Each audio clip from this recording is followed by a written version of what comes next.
this is for students who are struggling with determining the domain of functions.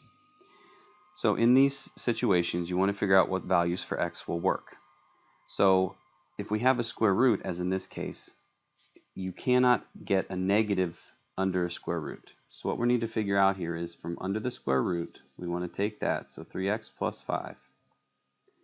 And we want to find out for what values is it going to work. It's got to be greater than or equal to 0.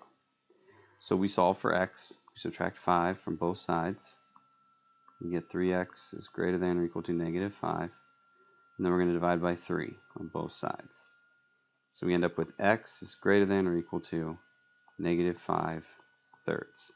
So that means that for all values that are greater than or equal to negative 5 thirds, then we're okay. If they'd be less than that, it's not going to work. So it's our letter C is our answer.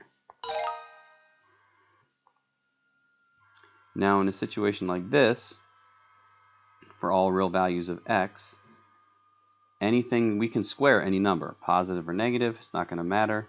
So in that case, all real values of x are going to work.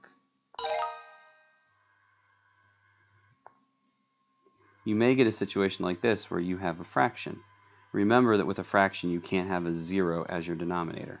So what we need to do is we take our denominator, 7x plus 2, and we set that equal to 0.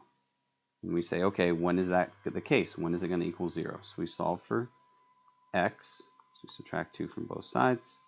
We get 7x equals negative 2. Divide by 7.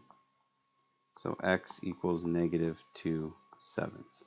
So that means the only time this isn't going to work is if we have x is negative 2 sevenths. So everything except negative 2 sevenths is going to work. Hope this helps.